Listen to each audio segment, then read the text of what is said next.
Bonjour à toutes et à tous. Bienvenue au troisième volet du cycle à la rencontre des MSP participatives, une série de webinaires dédiés aux MSP qui ont développé une approche participative de la santé. Depuis septembre 2023, la PMSL propose des temps d'échange dédiés à la santé participative communautaire dans le cadre du programme d'accompagnement régional des MSP participatives piloté par l'ARS des Pays de la Loire. En juin dernier, nous avons lancé un tour de France des SECPA nationales inscrites dans l'expérimentation de l'article 51. 4 rendez-vous en visio, une visite de terrain, comme occasion de mettre en lumière les spécificités d'une MSP participative, de bénéficier de leurs années d'expérience en santé communautaire, de découvrir leurs actions d'éducation et de promotion à la santé, d'échanger sur leur exercice de proximité renforcé, bref, s'imprégner des priorités et des valeurs de la santé communautaire à l'échelle d'une MSP. Après la présentation de la MSP à Dunkerque et du pôle santé Chambéry, notre cycle se poursuit avec le pôle de santé interprofessionnel de Saint-Martin-d'Hères, situé en Isère, la région d'Auvergne-Rhône-Alpes. Fondé en 2013, à proximité d'un quartier prioritaire, ce pôle propose plusieurs activités de soins, donc avec pour ambition de travailler collectivement à la réduction des inégalités sociales de santé. Nous avons donc le plaisir d'accueillir 3 professionnels de la MSP. Maxime Bertoloni, le coordinateur régional au centre de l'écran. François Croin, je le prononce bien? Super. Donc, le médiateur en santé. Et Mylène Haru, qui est la chargée de communication de la MSP. Avant de laisser la parole à nos intervenants et de les laisser télécharger leur présentation, je vous rappelle que vos questions et vos commentaires sont bien sûr les bienvenus tout au long du webinaire, soit via le chat, soit en posant la question et en demandant la parole. Madame, messieurs, à vous la parole. Merci. Merci. Bonjour à tous. Amal, je te laisserai m'interpeller s'il y a des questions, parce qu'avec le partage, je ne verrai pas Sans faute. Le chat. Je te remercie. Je t'en prie. Hop. Tac. Normalement, vous voyez le PowerPoint? Oui. Parfait. Comment j'avais fait d'ailleurs? Présenter en diaporama. Tu l'as vu? Oui. Parfait. Voilà. Donc bonjour à tous. L'idée de la présentation là, c'est de vous présenter dans un premier temps un peu l'état du pôle jusqu'à faire un petit historique et présentation un peu juste avant d'entrer dans SECPA, et puis après faire un bond à peu près à aujourd'hui avec ce qui a pu changer. Alors la première chose à savoir, c'est effectivement qu'on est installé dans et autour d'un quartier prioritaire de politique de la ville, qui s'appelle Plaine Renaudie-Chamberton. Donc on vous a mis quelques illustrations, on a mis un peu de verdure pour que ça soit joli, mais c'est quand même très urbanisé, très bétonisé. Un taux de pauvreté important. En 2018, on avait à peu près 2500 habitants. Là, le QPV a été élargi là, en janvier avec la réforme de la carte des QPV. Pour atteindre, donc ils ont rajouté un petit quartier pour atteindre à peu près 3000 habitants. L'histoire de la MSP, en fait, commence avant 2013. 2013, c'est la création légale de la CISA et de la structure. Mais historiquement, en fait, cette structure fait suite à une association qui a été créée en 1982, qui s'appelait Prémed Saint-Martin-d'Hères, Prémed pour prévention médicale. L'idée de cette association, c'était des médecins qui étaient installés dans Saint-Martin-d'Hères, qui travaillaient à de la prévention autour de l'épidémie du sida et du diabète, avec un volet recherche et un volet amélioration de la prise en charge. Cet asso a commencé déjà donc, un peu dès l'origine à travailler sur la lutte contre les inégalités sociales de santé. Et quand, dans les années 2000, il y a commencé à avoir les réflexions et puis le lancement de l'expérimentation sur les nouveaux modes de rémunération, il y a un médecin qui s'est installé et qui a pris le lead un peu sur cette dynamique-là, et on a intégré les NMR, puis créé la CISA, et donc devenu MSP en 2013. Hop. On va tout de suite tourner sur ça. En plus des professionnels de santé, en 2022, on était une cinquantaine de professionnels de santé. On bénéficiait déjà de l'appui d'un réseau de patients partenaires. Donc là, vous avez les 4 de l'époque qui sont présentés.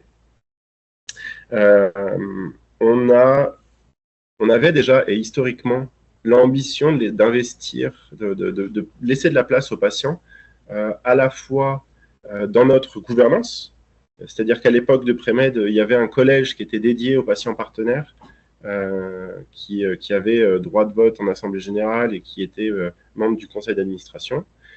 Concrètement, ça ne nous est pas possible dans le cadre de la CISA, étant donné que les patients ne sont pas des professionnels de santé au sens du Code de la santé publique. Mais ils ont malgré tout encore une place au conseil de gérance en tant qu'invités. Et surtout, on essaye de développer au maximum la participation des patients concernés dans tous les projets qu'on essaye de monter.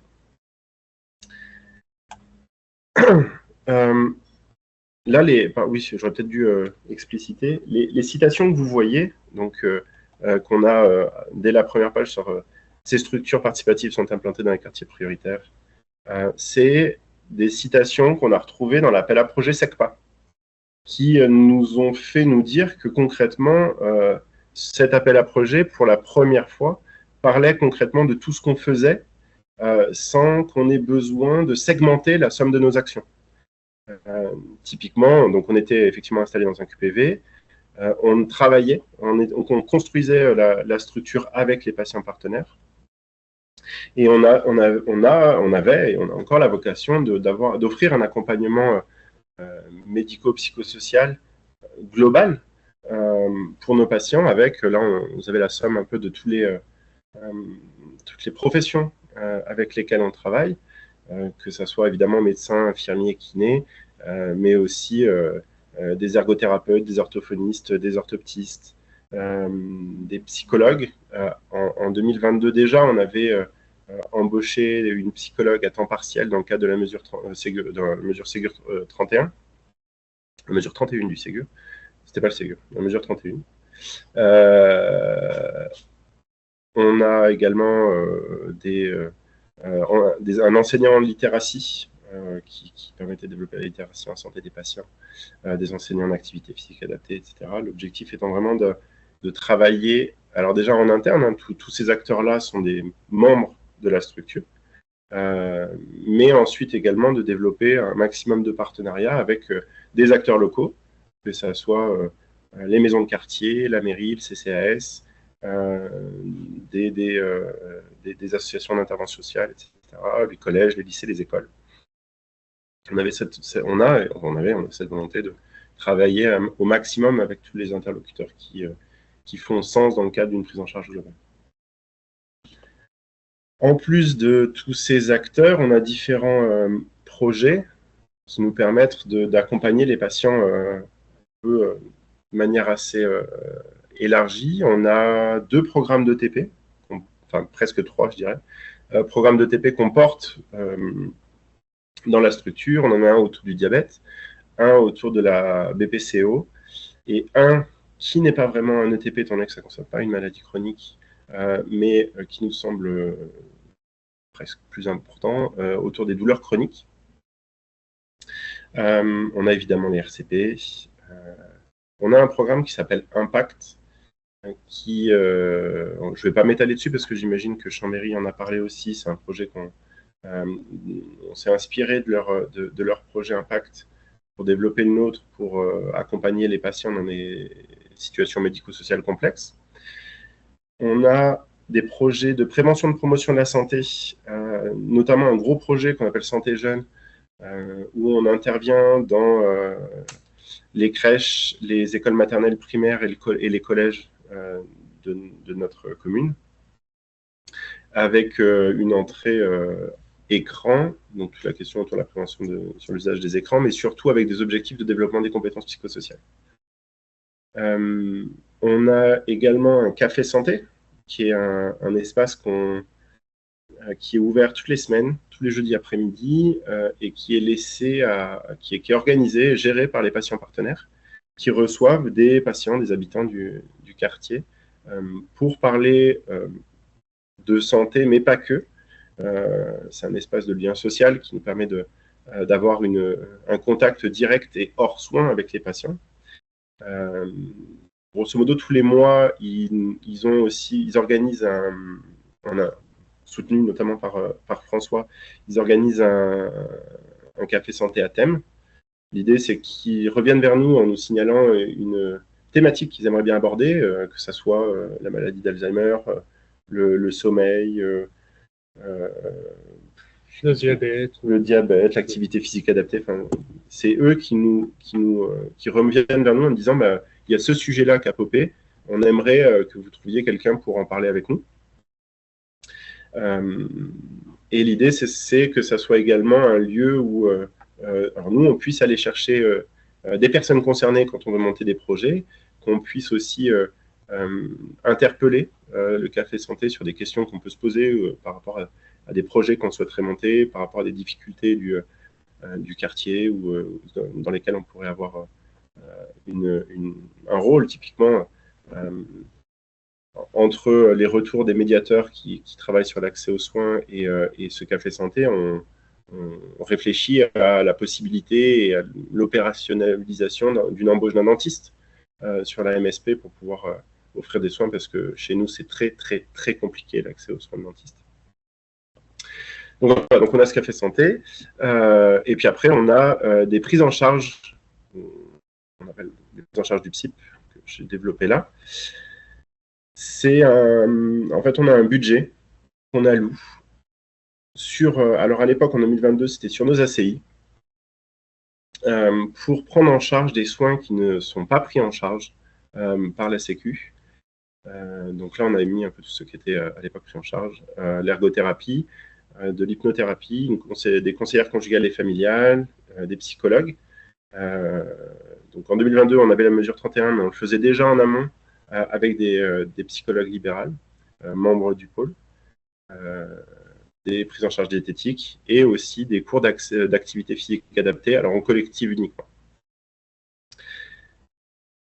Et on a eu également, depuis 2016, une médiatrice, puis un médiateur en santé, en la personne de François, depuis 2018, avec deux axes principaux dans leur mission, l'accès aux droits et aux soins et l'accompagnement et l'accompagnement dans le système de santé, qui est fait donc depuis 2018, et on a dépassé les 500 patients accompagnés. Moi, oui, plus 200 à peu près de Roxane, à peu près 700 patients accompagnés depuis 2018. Là. Et dans SECPA, il y avait également cette idée que pour faire ce qu'on faisait, on avait une grosse difficulté, c'était qu'on passait notre temps, enfin je passais mon temps, à courir après des financements pour financer des petits morceaux de tout ce qu'on faisait. Donc là, en bleu, vous avez toutes les sources de financement qu'on avait à l'époque, avec un FIR négocié avec l'ARS tous les ans sur le programme de prévention santé jeune, un FIR médiation qui était de 2 ans, un CEPOF de 2 ans pour la médiation en santé, des subventions culture et santé pour le département, on avait les FIR ETP. Et on a même été jusqu'à créer la CPTS de notre territoire pour pouvoir financer Impact, qui a une vocation beaucoup plus territoriale que patientèle. Et du coup, on a créé la CPTS pour pouvoir financer ça. Pas que, mais entre autres, oui. Mais c'était disons que si on ne créait pas la CPTS, on n'avait plus de financement pour Impact. C'est dans l'autre sens. Tac. Voilà un peu pour le topo avant SECPA. Ce qu'on peut... là, je vous ai mis quelques points, puis il y en a d'autres après, sur les principales évolutions depuis qu'on est entré dans SECPA. On a développé de nouveaux projets de prévention promotion de la santé. Un sur l'accompagnement à la parentalité, avec des groupes de parole qui sont en train de se lancer. On a ce qu'on appelle le CBSM, qui est un programme de développement de compétences psychosociales autour de la gestion du stress. C'est un projet qui a été initié auprès des internes qu'on recevait en stage chez nous, suite à des diagnostics qui étaient très mauvais sur notre fac de référence sur la santé mentale des internes. On a lancé ce projet-là à destination des internes, et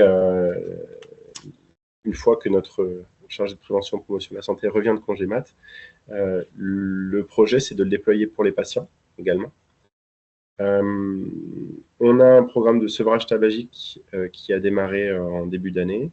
On a lancé des projets autour de l'écologie en santé. On a déployé dans le programme Santé Jeune de nouveaux projets, notamment autour de l'acquisition du langage, avec un partenariat très important qui a été mené l'année dernière où on a fait au sein d'une école, on a accompagné 4 enfants 2 fois par semaine pendant 16 semaines dans des ateliers en partenariat avec la faculté de Grenoble sur les sciences du langage, pour accompagner l'acquisition du langage de ces enfants-là. Pour les consultations prises en charge par le pôle, donc les consultations non conventionnées, on a clairement multiplié par 5 le budget qui était disponible, en passant de 7 à 35 000 euros de consultations prises en charge. On a embauché des professionnels, donc des renforts, avec une médiatrice qui maintenant travaille avec François. Pour exemple, en 2021, on a eu 74 nouveaux patients, et en 2024, on est à 185 nouveaux patients à date à peu près. Les psychologues, en 2022, on avait un 0,3 équivalent temps plein, on est passé à 1,5 équivalent temps plein, ce qui nous a permis d'accueillir 180 patients à date. Et on a pu faire de nouvelles recrues avec une psychiatre. Alors une psychiatre qui est financée sur des actes, mais dont le poste ne s'équilibre pas, et que SECPA nous permet d'équilibrer financièrement, sans quoi on n'aurait pas pris le risque d'embaucher une psychiatre. On a une chargée de prévention et de promotion de la santé qui nous permet d'asseoir tous nos projets de prévention sur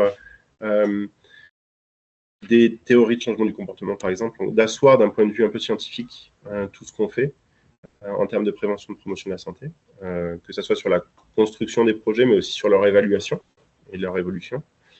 Et on a une chargée de communication, la personne de Mylène, qui peut-être tu veux nous dire un mot sur ce que tu fais. Bonjour à tous, j'espère que vous m'entendez bien.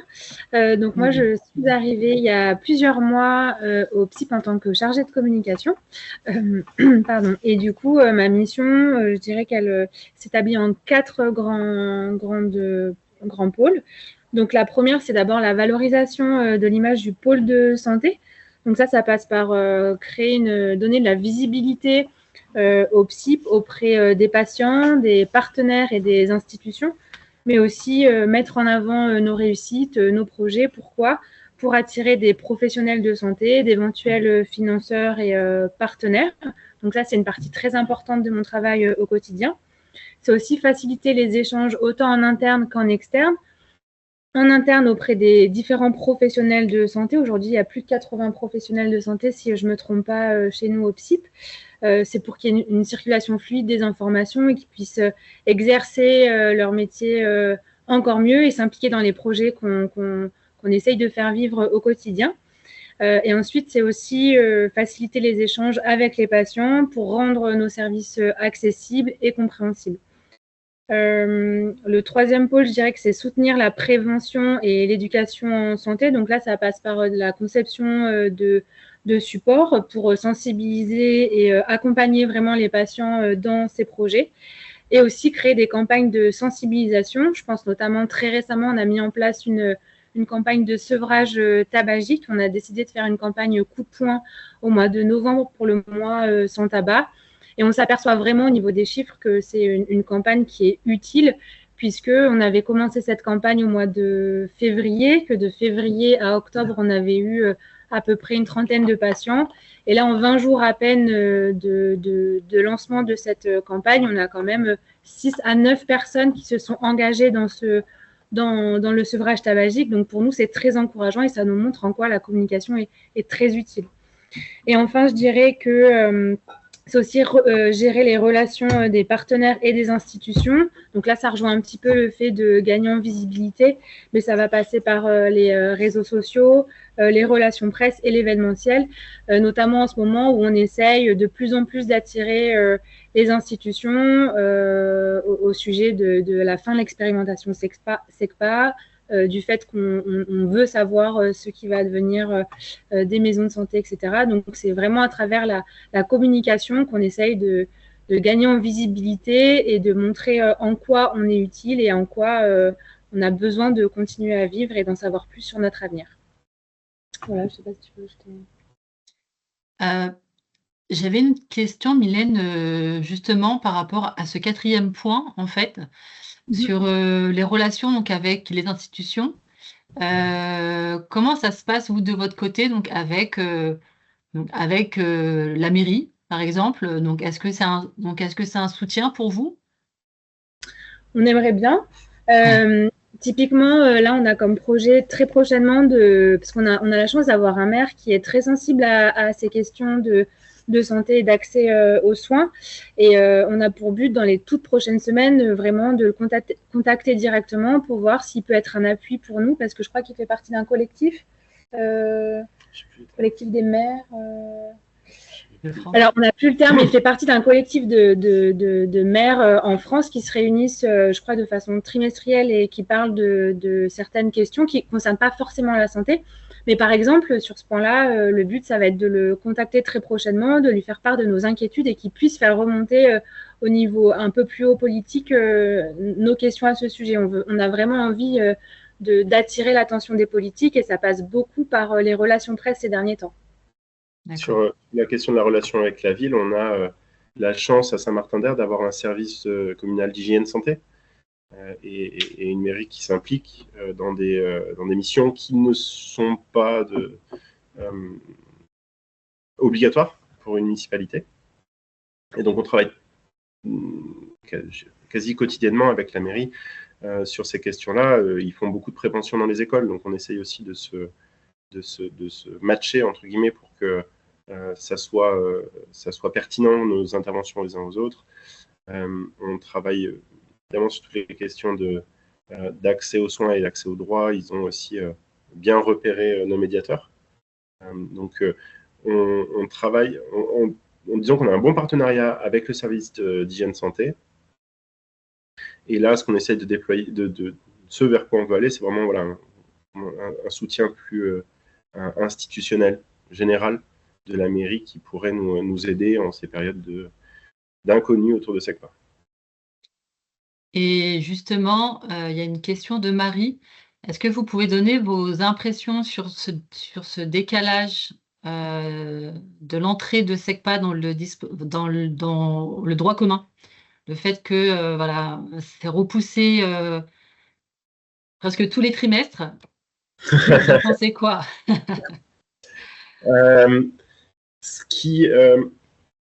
Le fait, en tout cas, la prolongation qui a eu lieu en décembre dernier n'est pas. Alors, nous, on fait partie des structures qui ont été évaluées aux 2 fois, parce que du coup, il y a eu une première évaluation jusqu'à fin 2023 par le cabinet Accenture. Ouais. Donc, on les a reçus chez nous, on leur a présenté un peu tout ce qu'on faisait. C'est pas étonnant qu'il y ait eu une prolongation. le rapport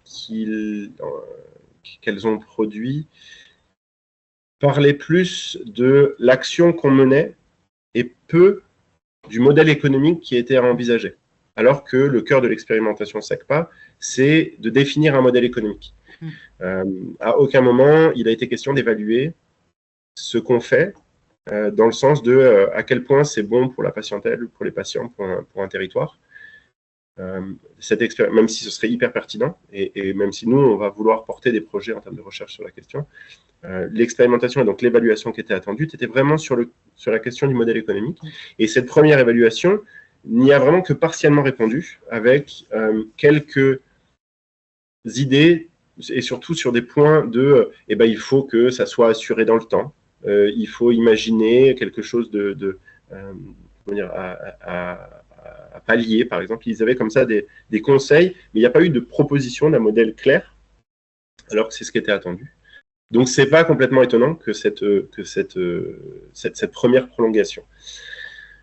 Là, sur la deuxième vague, donc depuis janvier 2024, c'est un autre cabinet, PwC, qui porte le projet, et en l'occurrence là, ils ont clairement mis un comptable sur l'affaire, accompagné d'une chargée de projet qui connaît très bien SECPA parce qu'elle elle accompagne l'équipe nationale depuis le début.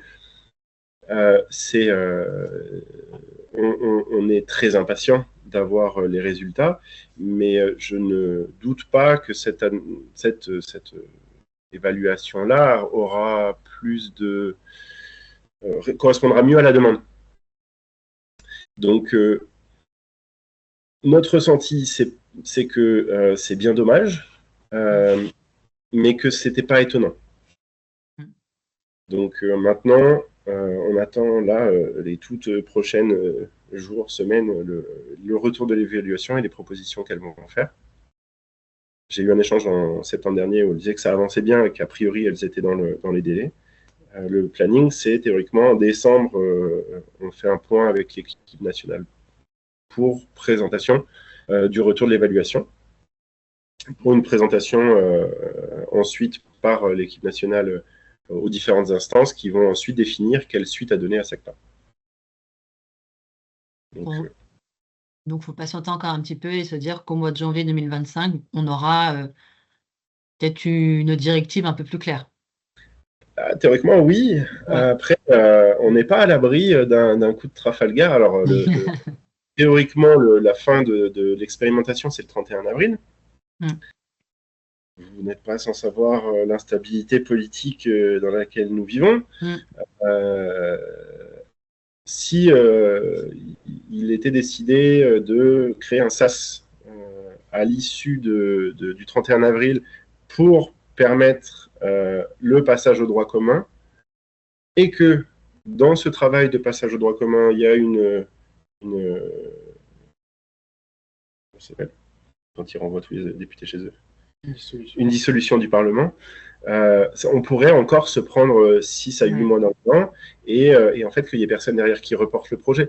Donc, on est assez optimiste, dans le sens où on a un soutien affiché au niveau ministériel, au niveau ARS.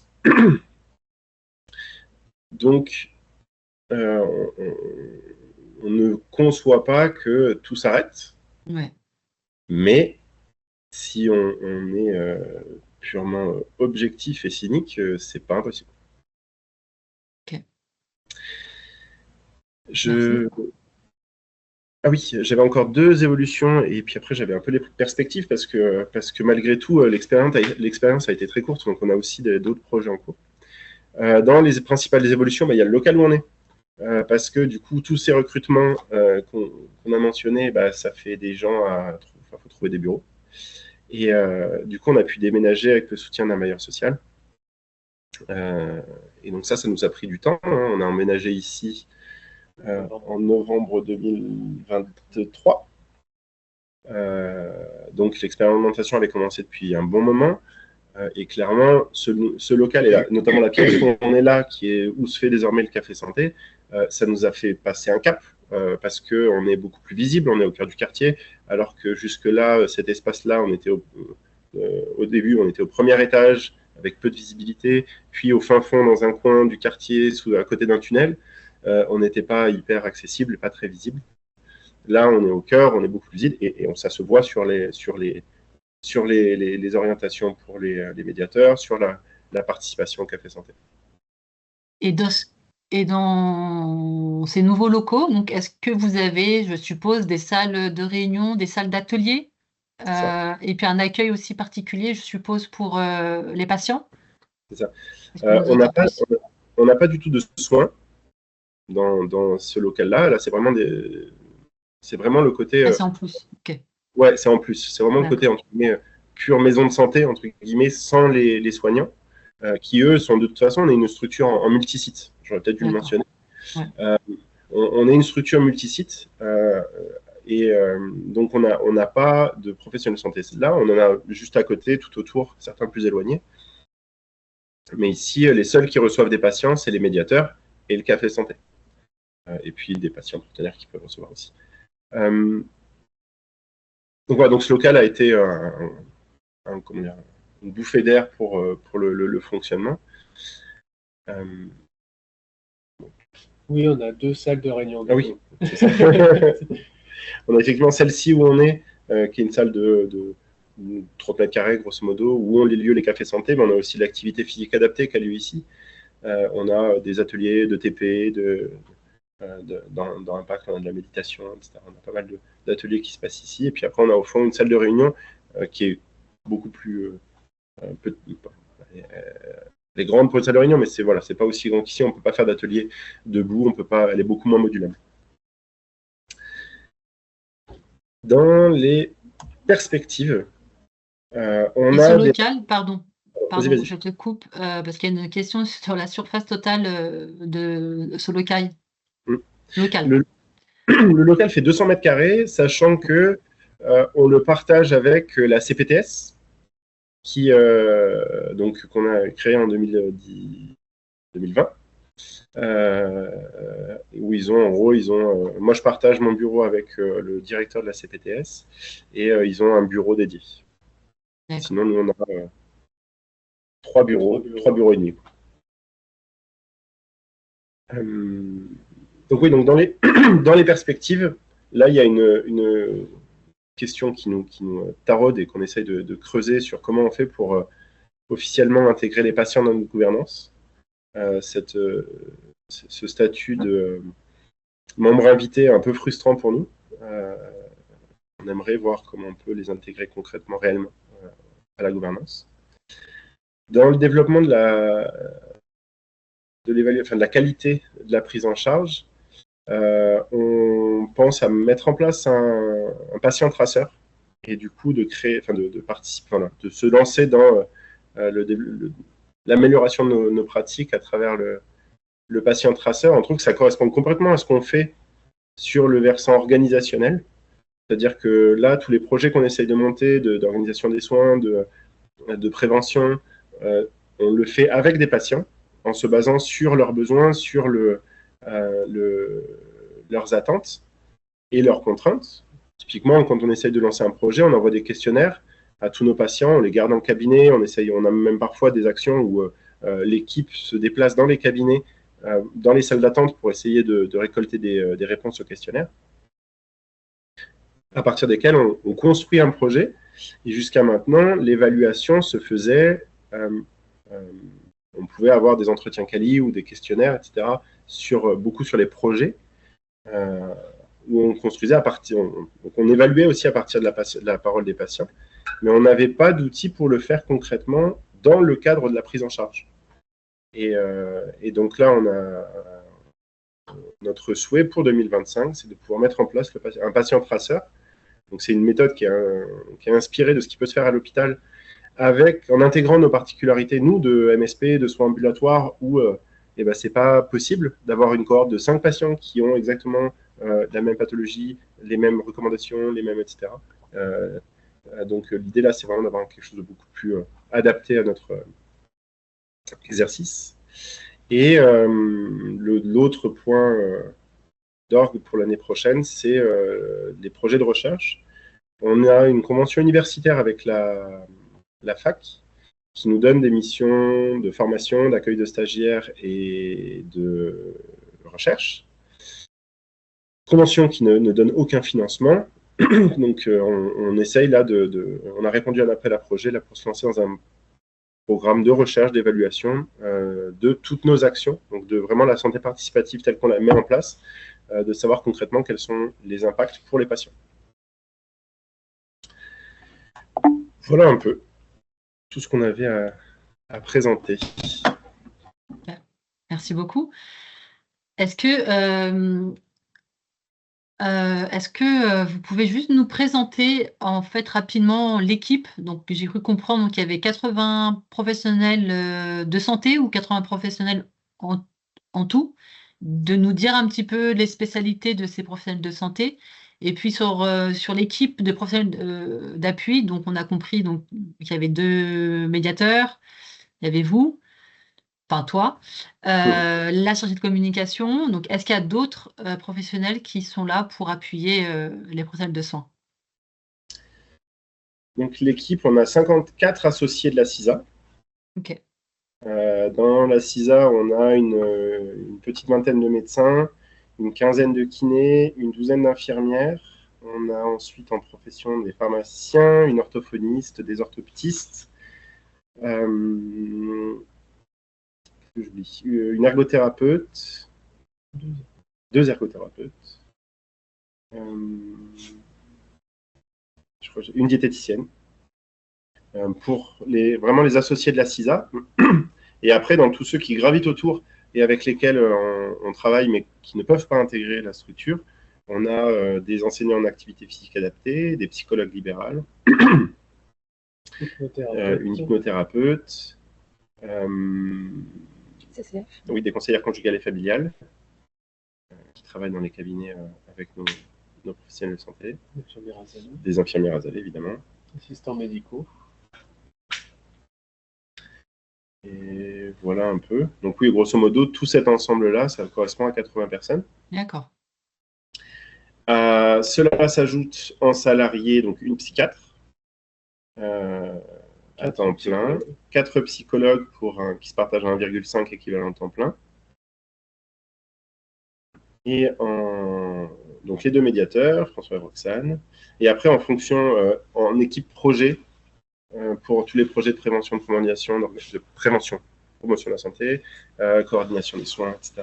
On a donc une coordinatrice, une assistante de coordination, une chargée de communication à la personne Mylène, une chargée de prévention, promotion de la santé, et moi en tant que coordinateur général. D'accord. Ok. Et comment s'est fait ce choix d'un poste de chargé de communication? Parce que c'est vrai que c'est pas courant qu'on voit ce type de poste dans les MSP. Donc, comment ça s'est construit et voilà. Comment est née cette idée et ce besoin en fait? Le besoin premier, c'était bêtement qu'on avait des projets où on était convaincu que ça, parce que construit avec des patients, que c'était pertinent, que ça pouvait toucher la cible, entre guillemets, certains patients, mais qui fonctionnaient pas. On n'arrivait pas à avoir de patients pour le TP, on n'arrivait pas à avoir de patients au café santé. Donc il y avait cet aspect-là, vraiment, comment on communique mieux avec les patients, sachant qu'on est en multisite. C'est-à-dire que les patients ne passent pas pour aller voir leur professionnel de santé dans les locaux où les actions de TP peuvent se déployer. L'autre aspect, c'est justement parce qu'on est en multisite, on n'a pas aussi toutes les joies de la machine à café, où on peut interpeller, où le médecin peut interpeller l'infirmière, ou le kiné, ou etc., où des RCP un peu clandestines se font. On a ce besoin de formaliser beaucoup de choses. Et toute la communication sur les projets, typiquement, on n'a pas de possibilité d'informer les pros de manière souple sur le prochain ETP démarre le 12 septembre. On est obligé d'avoir une communication un peu officielle, enfin pas officielle, mais structurée, pour pouvoir permettre aux pros de se saisir de tout ce qui se fait, entre guillemets, par l'équipe projet. À tous les pros qui ne sont pas impliqués, parce qu'évidemment, tous les projets sont montés aussi avec des professionnels. Donc, toute l'équipe projet, typiquement de l'ETP, est au courant de tout. Mais vu qu'on est 80, on ne travaille pas systématiquement sur tous les projets avec les 80 professionnels de santé. Et donc, chaque équipe projet a besoin d'informer les autres. Et donc, on a besoin, pour faire tout ça, parce que du coup, on a un paquet de projets en parallèle, on a besoin d'avoir une organisation de la communication. Et l'autre pan, c'était qu'on avait conscience qu'on était dans un projet qui avait aussi besoin de soutien politique. Typiquement, si l'expérimentation s'appelle participative et pas communautaire, c'est parce qu'il faut passer devant les députés à un moment donné et que le terme communautaire fait peur aux députés. Donc, on avait conscience de cet aspect politique de notre expérimentation et de se dire, il y a un moment donné où il va falloir qu'on ait aussi une communication vers l'extérieur pour soutenir ce qu'on fait, pour visibiliser ce qu'on fait et que ça puisse, on puisse en tout cas mettre tous les atouts de notre côté pour dire on aura fait le maximum pour soutenir le passage au droit commun de cette expérimentation. Et en interne, donc au niveau des professionnels de santé, pour les impliquer sur les différents projets, donc pas que SECPA, hein, est-ce que vous fonctionnez sous forme de commission, donc avec des groupes de travail? Enfin, comment ça se passe chez vous? On a un conseil, alors je vais dire tout en haut, on a le conseil de gérance, qui est un groupe de 7 professionnels de santé. Il y a 2 médecins, une infirmière, une pharmacienne, une orthoptiste, un kiné. Et j'ai oublié personne. Plus un patient partenaire et une conseillère conjugale et familiale en tant qu'invité. Eux, ils sont vraiment là pour la gestion de la structure. Et notamment, dans le cadre des projets, c'est eux qui valident l'ouverture d'enveloppes pour des projets. Parce que chaque projet, en fait, on a plutôt du mal à réfréner les pros qui sont tous... voilà, le système de santé va pas très bien en ce moment et tous ont des projets pour se dire on a du mal avec ça, donc on va essayer de faire ça. Hier, j'ai encore eu une orthoptiste qui me disait il faut qu'on monte un partenariat avec le CHU parce qu'on n'arrive plus à orienter des enfants en ville. Donc, on a, à partir des difficultés qu'ils ont, ce qu'on leur a, la posture qu'on essaye d'avoir, c'est de dire nous, en tant que MSP, on a besoin de vous, professionnels, pour dire quelles sont les difficultés que vous pouvez avoir au quotidien et est-ce qu'on ne peut pas imaginer collectivement porter un projet qui va vous soutenir dans ces difficultés-là. Et donc, chaque professionnel qui le souhaite peut lancer un projet en rameutant autour de lui 2-3 pros. Et à partir de là, il y a une demande de financement d'ouverture d'enveloppe qui se fait au conseil de gérance. Et après, ça se monte en groupe de travail. Et du coup, on a 2 copiles, 2 comités de pilotage, parce que c'est des projets importants, 3, pardon. On en a un sur... Non, 2. On a le copil santé jeune, justement, pour tous les projets qu'on a autour de la prévention sur les santé jeunes. Un sur l'écologie en santé. Et puis après, on a des groupes de travail sur tous les projets qu'on déploie. Et tous ces groupes de travail-là se montent de manière spécifique par rapport aux intérêts des professionnels. Ceux qui le souhaitent le rejoignent le projet et ceux qui se disent je fais confiance aux autres ne le rejoignent pas. Ok, donc en fait, vous avez des professionnels de santé qui ne participent pas du tout aux actions de la maison de santé. On en a quelques-uns, oui. Ouais. Je vais dire, qui sont j'aime pas le terme, mais dire bénéficiaires. C'est-à-dire que juste ils bénéficient, ils orientent les patients dans les différents programmes qu'on a, ils proposent à leurs patients d'accéder à des prises en charge de consultation et ils participent pas à des groupes de travail, oui, on en a quelques-uns.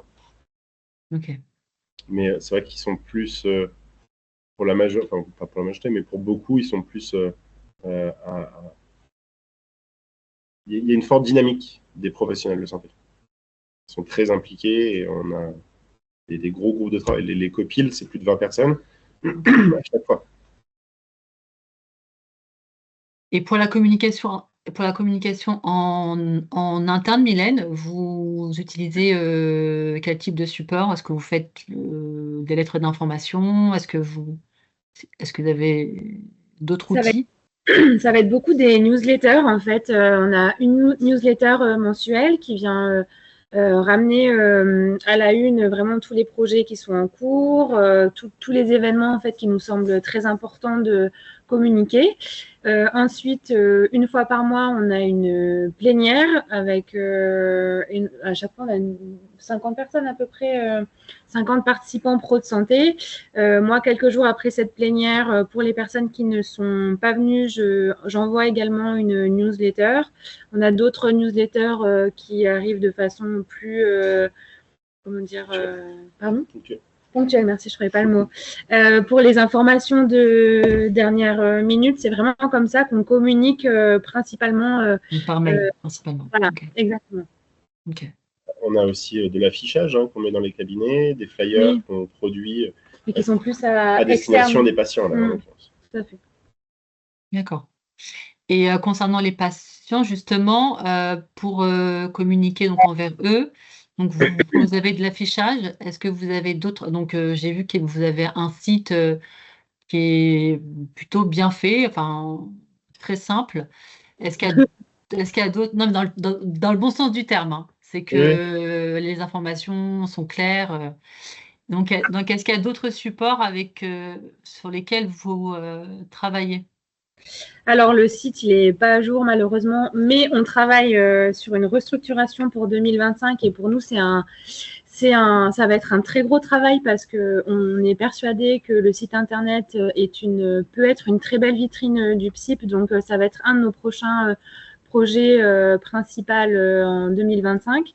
On a aussi beaucoup d'affichage. Là, on est en train d'installer dans chaque cabinet qui le souhaite des espèces de corners. Donc, c'est des espaces vraiment dédiés au PSIP où dessus, on peut mettre notre affichage, nos affiches pour les prochains événements, etc.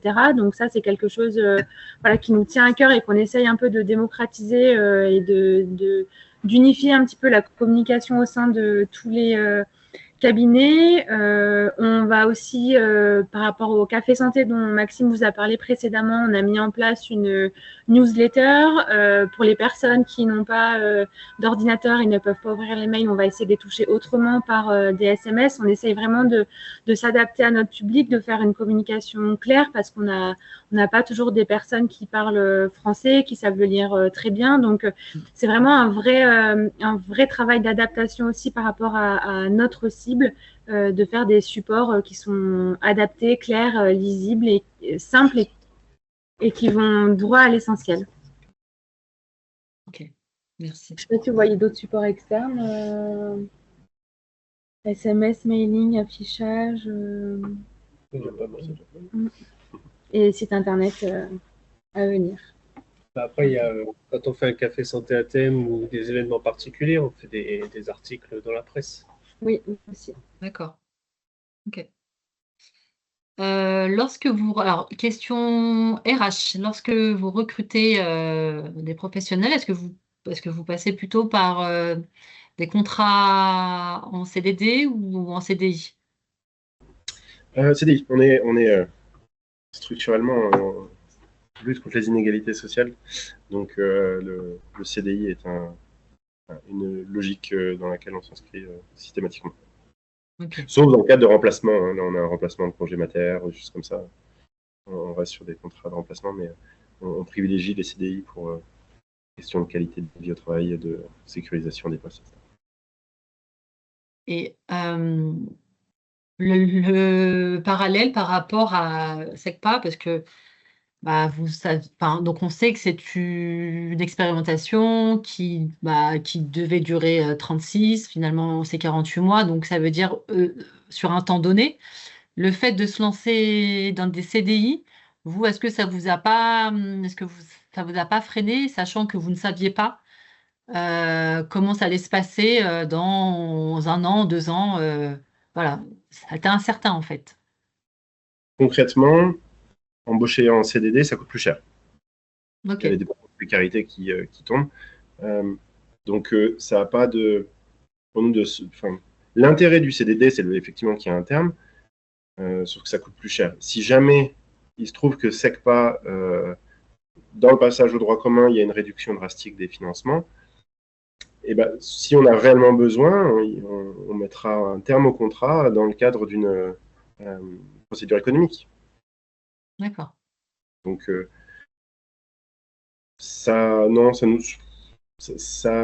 comment dire, on est toujours optimiste déjà de base, de se dire C'est bien, c'est mieux.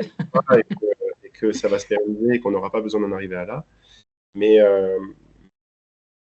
concrètement, comment dire, le système est quand même plutôt, le système économique et l'organisation de l'activité économique des entreprises est quand même fait de manière à favoriser les entreprises. Donc on n'a pas trop de difficultés si on a besoin de faire des licenciements économiques. Surtout que là, on aurait un motif tout désigné. Fin d'une subvention, c'est un motif de licenciement économique sans difficulté. D'accord. Donc non, ouais, pas de crainte par rapport à ça. Pas de crainte, puis ça n'a pas été on n'a pas réfléchi longtemps à la question. Pour nous, on veut que nos salariés travaillent dans de bonnes conditions. Précariser leur poste par un CDD, c'est pas les conditions qu'on souhaite proposer. Je pose les questions, mais les participants, n'hésitez pas donc à prendre la parole, donc à faire des commentaires sur ce que vous entendez, et peut-être de compléter un peu mes questions. Donc, c'est libre, bien sûr. Vous recrutez un directeur, directrice prochainement, c'est ça? C'est ça. J'attends une réponse. C'est ça mon souhait. Effectivement. Le fait est qu'on est passé, moi je suis arrivé en 2018 en tant que coordinateur d'une structure qui avait quelque chose comme les premières années, on devait avoir 180 000 € de budget. On était 2,1 équivalent temps plein. 2,3, pardon. Aujourd'hui, on a 20 salariés, plus de 1 300 000 € de budget. C'est plus du tout, en termes d'administratif, c'est plus du tout la même chose. Il a beau avoir des grosses épaules. Et en fait, je suis seul dans l'administration générale de la structure. Et c'est pas tenable. Et on a aussi la volonté de montrer dans cette période du passage au droit commun qu'on est entre guillemets prêt à assumer entre guillemets le passage au droit commun et la pérennisation de SECPA et du coup de nos actions. Avoir une personne à l'administration générale d'une structure avec 20 salariés, j'écoute la réponse, c'est une réponse à une question que j'ai posée. C'est peu crédible d'avoir une seule personne qui gère tout l'administratif pour 20 salariés, sachant que maintenant en plus on a une psychiatre, donc on a aussi une activité de production d'actes, et on n'a pas de secrétaire comptable ou de quoi que ce soit qui peut gérer ça. Donc on a une volonté de professionnaliser jusqu'au bout notre structure, et donc d'avoir des postes clairs où moi j'aurais plus à partager mon temps entre la partie administration, finance, compta, droit, et la coordination des projets, notamment la coordination générale, où vraiment il y a cette idée de faire que les différents projets se coordonnent entre eux, que ça ne se marche pas en même temps sur les pieds, que le plan de charge des différents projets soit cohérent entre eux. C'est pas possible, je n'y arrive plus, complètement. Et on a besoin de renforts avec des tels budgets. Disons que les compétences en comptabilité et en analyse financière ne sont pas les mêmes quand on a un budget de 180 000 € et quand on a un budget d'1 300 000 €.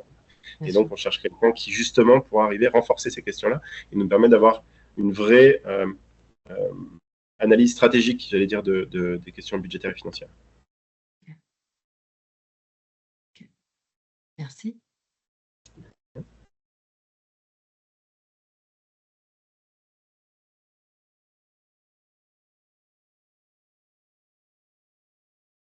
je laisse un peu, enfin, je fais une pause pour laisser le temps aux participants de poser leurs propres questions, s'ils veulent.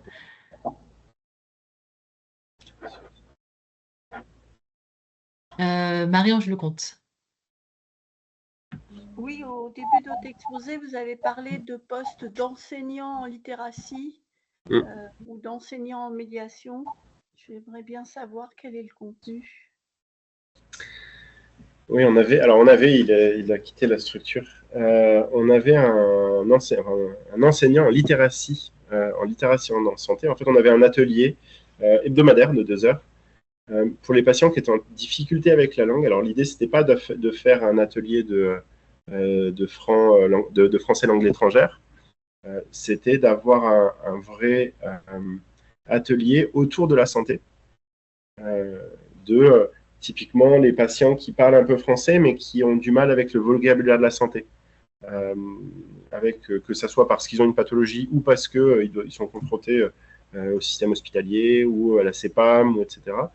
L'idée de cet atelier-là, c'est d'avoir un temps d'échange et de travail autour de c'est quoi le vocabulaire, qu'est-ce qu'il y a derrière les mots, comment les personnes peuvent aussi, et ça a beaucoup tourné sur ça vers la fin, comment les gens sont aussi plus à l'aise avec, comment ils peuvent se faire confiance pour réussir à comprendre, à interpeller et aller chercher l'information sur comment on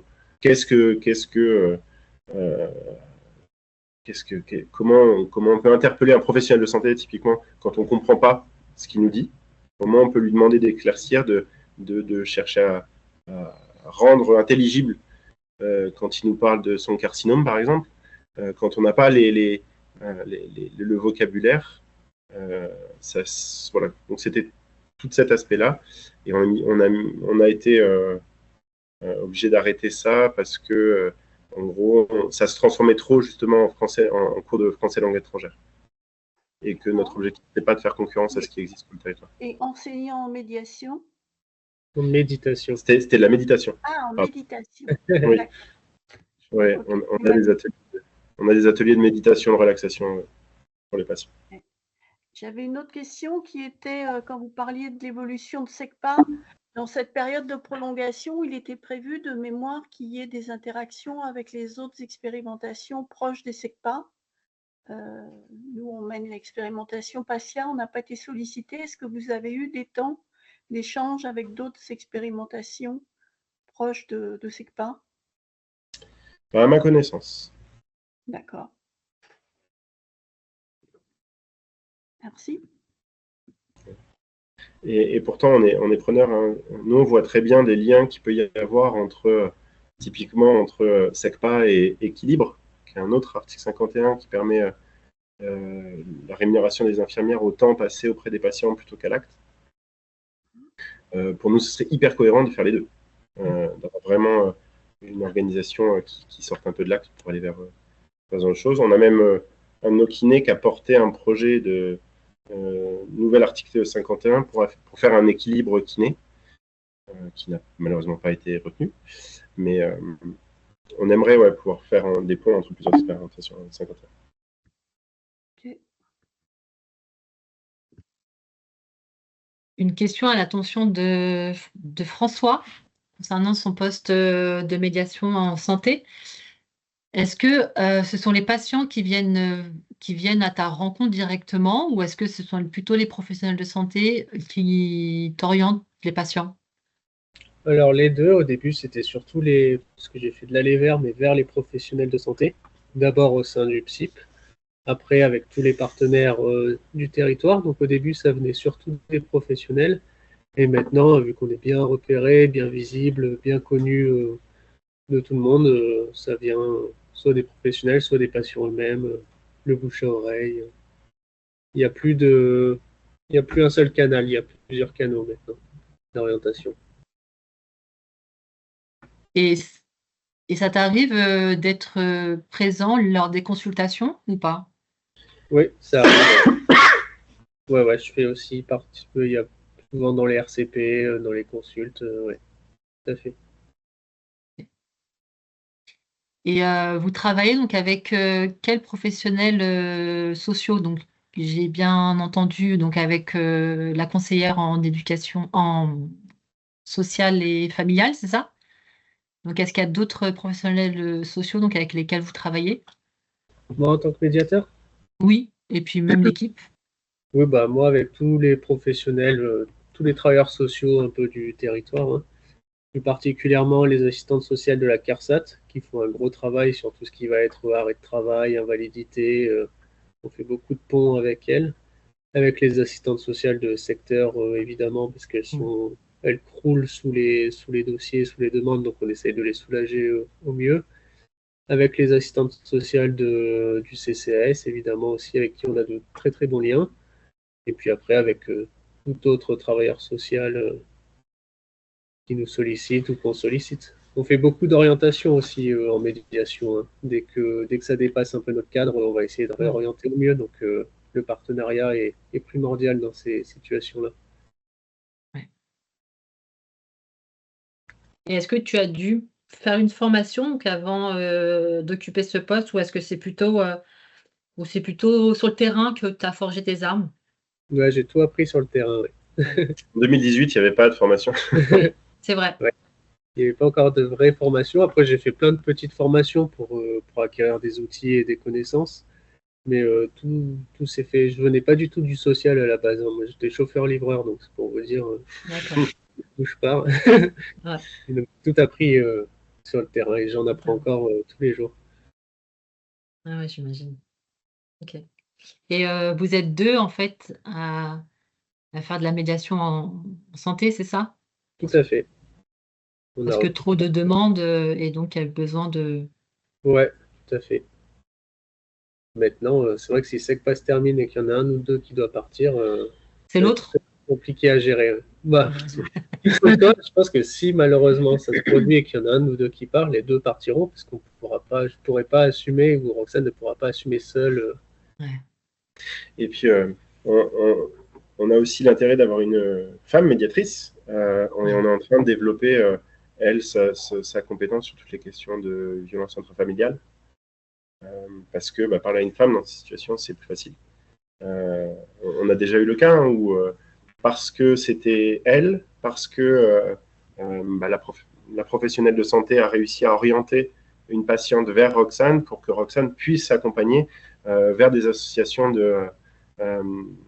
qui prennent en charge des femmes violentées. Donc, on perdrait, au-delà de médiation, on perdrait aussi des spécificités comme ça qui sont propres au fait d'avoir un homme et une femme, quoi. Mm.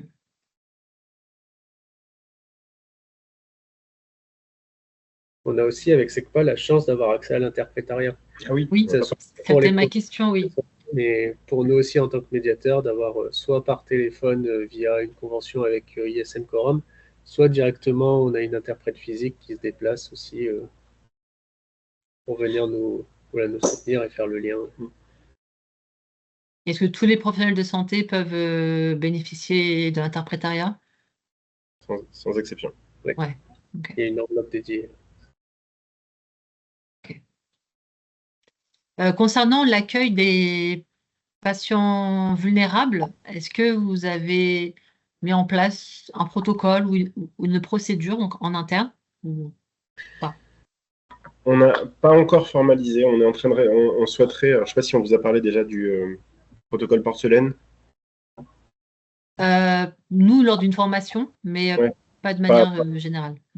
Un protocole qu'on souhaite déployer chez nous. L'idée, c'est d'avoir sur notre système d'information interne un signalement des patients les plus fragiles et les plus précieux, parce qu'ils nous en disent beaucoup sur nous-mêmes. C'est pour ça le terme de porcelaine.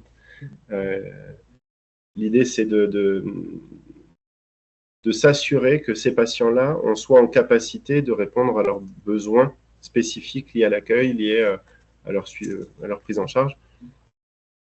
Mais voilà, justement, je n'ai plus le temps pour avancer sur ce genre de projet. Donc, c'est des choses qui attendent l'arrivée de notre directrice pour pouvoir reprendre.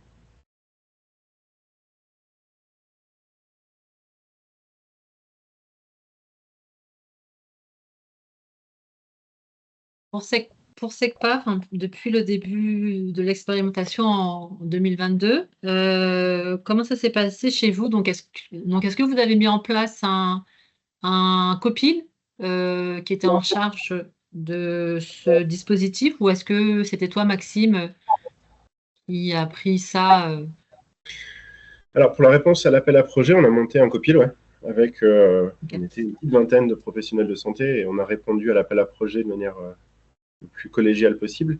Et après, pour tout ce qui est suivi, c'est le conseil de gérance et moi. On n'a pas. L'idée était de ne pas surcharger l'ensemble des équipes. On a 7 professionnels qui ont été élus et qui ont la responsabilité du bon fonctionnement de la structure. Donc, on considérait que c'était pertinent que le suivi soit fait à ce niveau-là. Par contre, tout ce qui va être déploiement, typiquement des embauches, se réfléchissent collectivement. Le fait qu'on ait pris une psychiatre, alors qu'on ait cherché puis qu'on ait embauché une psychiatre, ça a été une décision collective. Là, toute la réflexion autour de est-ce qu'on n'embauche pas un dentiste, c'est aussi issu du collectif, de cette volonté de correspondre aux besoins de participer à répondre aux difficultés rencontrées par les pros.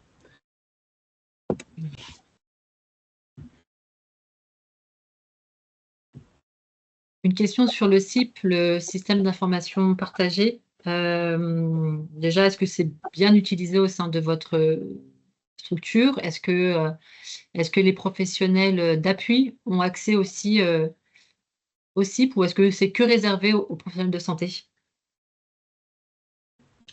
Appui, nous, on y a Oui, accès. quand je parle d'appui, pardon, je parle Si elle est- de la coordination, la communication, la médiation, etc. On est donc les médiateurs, évidemment. Ok. Les médiateurs, chez nous, ils sont plus considérés comme des professionnels de santé que comme des fonctions support ou appui. D'accord. Ok. Les coordinateurs, on a accès au système d'information, notamment parce que on travaille beaucoup sur la question des protocoles, des formulaires, des calendriers, enfin, de toutes ces choses-là qui peuvent être sur le système d'information partagé. Mylène n'en a pas besoin, a priori, hein, je crois que donc elle n'y a pas accès. Après, tu peux dire un mot toi, sur l'usage que tu en as et sur le. Est-ce que tu as l'impression que c'est bien pris en main Oui, c'est méga utile. Ouais, on échange beaucoup. Pour moi, c'est le cœur de l'exercice coordonné. Ouais. On utilise Veda, du coup, et le système de post-it, c'est méga important. Ouais. Ouais. On a une volonté de travailler sur ça, parce que c'est bien utilisé, je pense, même par les paramédicaux, malgré le fait que ce ne soit pas leur outil principal. Systématiquement, quand il y a des situations de patients en coordination, c'est assez automatique pour elles, principalement, de l'utiliser. Mais on sait que malgré tout, les usages diffèrent d'un professionnel à un autre. Qu'il y a un paquet de choses qui ne sont pas optimisées. Et là, dans le cadre de P4DP, pour celles et ceux à qui ça parle, c'est un projet pour 2025, c'est de travailler vraiment une harmonisation des pratiques pour rendre exploitables nos données. D'accord. Exploitables par nous, hein, pas par. Ok. Les psychologues aussi, donc, ont accès à. Ouais. Aussi, Oui, chez vous, ouais. Après réflexion et à leur demande, elles n'ont pas accès au dossier des patients. D'accord. Elles ont la capacité d'écrire dans les dossiers, de créer des consultations dans les dossiers, mais elles ne veulent pas avoir accès aux informations de. Donc elles ont accès, mais uniquement en rédaction et sans consultation. Ok. Alors qu'on était plutôt ouvert à l'idée que collectivement, qu'elles puissent y accéder. C'est elles qui ont souhaité ne pas avoir accès à ça. D'accord. Ok, donc il nous reste quelques. Pardon. C'est l'heure du café santé, donc les patients commencent à nous embêter. Ah, d'accord. Bon, et moi, je pose la question aux participants. Donc, est-ce que vous avez des questions? Est-ce que vous avez des remarques avant de devoir se quitter? Non? Bon, je pense que les questions ont été posées. Donc, il me reste plus qu'à vous remercier. Merci beaucoup d'avoir accepté mon invitation, d'avoir pris le temps Merci à vous. pour la préparation et pour cette présentation. Ces retours d'expérience sont toujours l'occasion d'enrichir nos ressources, de questionner ses postures et puis d'ouvrir de nouvelles perspectives. J'espère que ça a été le cas pour vous lors de cette pause déjeuner. Pour information, ce webinaire sera disponible en replay sur notre chaîne YouTube. Vous y trouverez également les 2 précédents volets, ainsi que d'autres contenus comme le Pluripro Late Show. Et puis, moi, je vous donne rendez-vous pour la suite du Tour de France des SECPA le 5 décembre avec la présentation de la SECPA de Rennes, Nord-Ouest. Et puis le 12 décembre, on vous propose une réunion d'information consacrée à la vulnérabilité, l'exclusion sociale et l'accès aux soins. Tous les formulaires d'inscription sont disponibles sur notre site internet. Merci encore, merci à tous pour votre participation et je reste à votre écoute.